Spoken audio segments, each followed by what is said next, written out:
Imagine a company that will ship you anything you want straight to your door, cheaper than the shop down the road. It has a warehouse so enormous that people travel just to look at it. It knows what you bought last year and what you are likely to buy next. It sells you the goods and it lends you the money to buy them. At its peak, it is so large that it accounts for something close to 1% of the entire American economy, and it employs more than 300,000 people. That company is not Amazon. That company is Sears, and it did all of that starting in the 1890s. On the 15th of October, 2018, Sears filed for bankruptcy. This is the story of how the most powerful retailer in American history spent a century building exactly the machine that would later make Amazon the most valuable company on earth, and then handed it over. And the reason is not the one you have heard. Sears did not die because the internet arrived. Sears died twice for two completely different reasons, and the second one is the part almost nobody talks about. Let me go back to the beginning, because you cannot understand the collapse without understanding what this company actually was. In 1886, a railway station agent in North Redwood, Minnesota named Richard Sears ended up with a crate of pocket watches that the local jeweler had refused. He bought the crate himself for about $50, sold the watches along the railway line to other station agents and passengers, and turned it into something like $500. He liked it enough to do it again. He hired a watch repairman named Alva Roebuck, and by 1893, the two of them had a company with both their names on it. Now here's the piece that makes this a real story rather than a nice anecdote.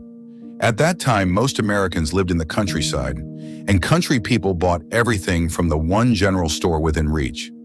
That store had no competition, so it charged whatever it wanted, and it stocked whatever it felt like stocking. If you lived 20 miles from anywhere, you paid the price you were given. The Sears catalog walked straight past that store. It was a book, hundreds of pages of it, and eventually more than 1,000. It listed everything, with the price printed right there in ink, the same price for everybody, and the promise that if you did not like what turned up, you could send it back and get your money returned. Clothes, tools, stoves, saddles, violins, wallpaper, eyeglasses, sewing machines, buggies. For a stretch of years, you could order a rifle. And from about 1908, you could order a house.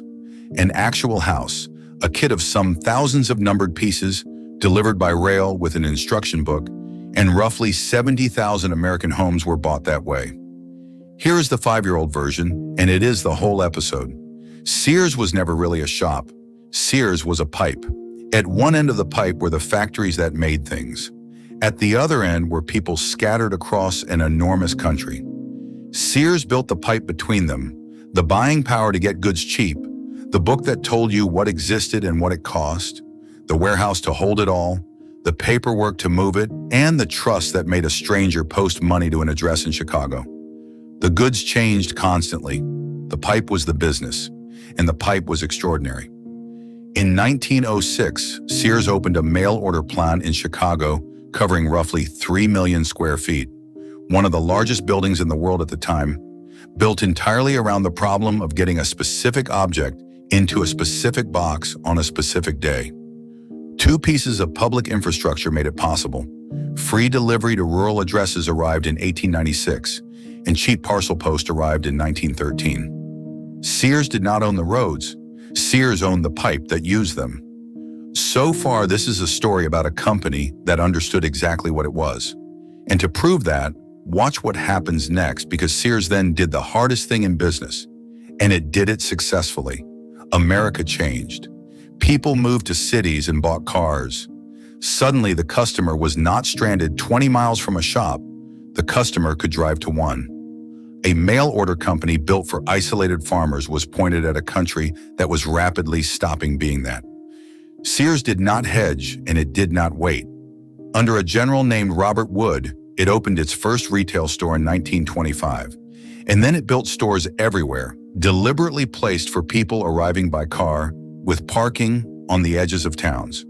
It became the great American department store, and it stayed the largest retailer in the country for decades. Remember that, because it is the fact that ruins the easy version of the story. Sears was not incapable of change. Sears already survived one extinction event by changing what it looked like, while keeping what it was. By the middle of the 20th century, Sears was woven into American life in a way that is difficult to convey now.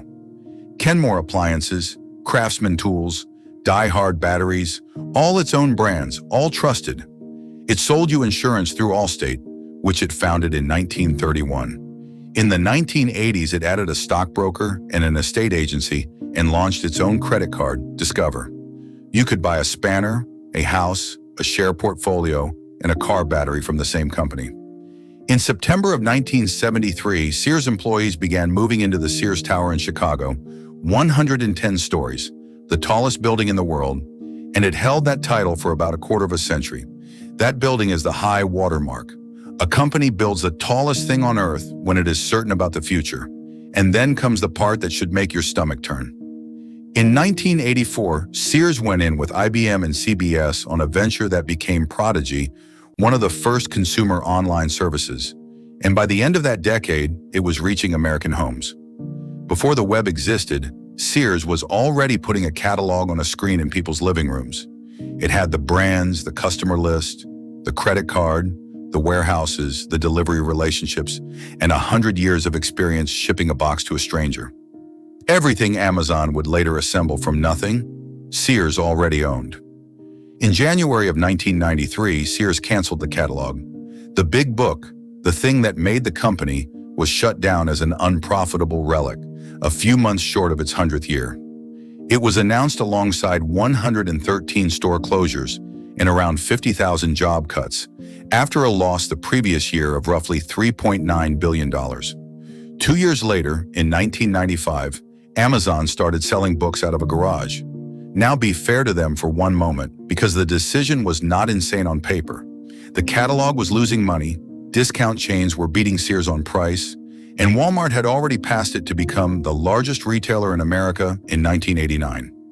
Sears was under real pressure, and it cut the thing that was bleeding. But look at what was actually cut. Sears had decided, without ever saying it out loud, that it was a chain of shops that happened to have started in mail order. That is exactly backwards. It was a pipe that happened to have grown some shops. The moment it forgot that, it threw away the one asset that could not be rebuilt and kept the one that could. That is the first death. The company survived it in body for another 25 years, and that is where the second death happens, and it is uglier. In 2005, Sears was merged with Kmart in an $11 billion deal driven by a hedge fund manager named Edward Lampert, who then ran the combined company for more than a decade. He was not a retailer. He was an investor, and he ran Sears like a portfolio rather than a shop. Two things followed. First, the stores were starved. Money that could have gone into refurbishing dark, tired shops went into share buybacks instead. Billions of dollars of them, which lifts a share price without fixing a single ceiling tile.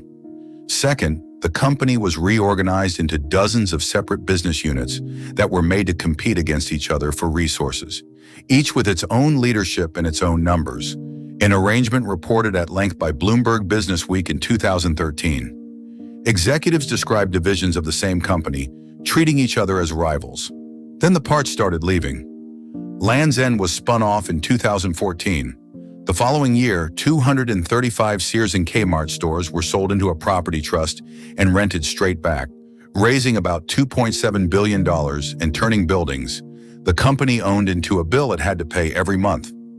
Craftsman, one of the most trusted tool brands in America, was sold to Stanley Black & Decker for around $900 million in 2017. The pipe was gone, the shops were tired, the brands were being sold off one by one, and on the 15th of October 2018, Sears Holdings filed for Chapter 11. Lampert's own fund then bought the remains out of bankruptcy.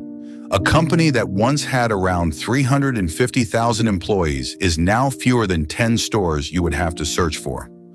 The tower has not carried the name since 2009. So what do you actually take from this? First, know which part of you is the business. Sears was the pipe, not the shop, and it survived beautifully for as long as it knew that. Every company has one thing that is the actual machine and several things that are just its current shape. Cut the shape and you adapt. Cut the machine and you are finished, even if it takes 25 years to show up. Second, the numbers will always tell you to cut the future first. The catalog lost money in 1993. Of course it did. Anything with its best years ahead of it looks like a bad line on a spreadsheet, and anything with its best years behind it looks profitable right up until the end. And third, a company can be killed slowly and legally by people who are making money the entire time. Nobody at Sears defrauded anyone. The stores emptied, the brands were sold, the buildings were rented back from their new owners, and every one of those steps was a reasonable-looking transaction. Owning a company and building a company are different jobs, and when the first one replaces the second, the ending is already written. Sears did not lose to the internet. Sears invented the thing the internet would later do, did it for 100 years, forgot that it was doing it, and then was taken apart for scrap by people who never wanted a retailer in the first place. If you want more true stories like this, drawn badly on purpose and explained simply on purpose, subscribe. Next time, the company that sold nearly half the phones on Earth had a touchscreen and an app store years before anyone else, and watched a computer company from California take all of it away in 5 years.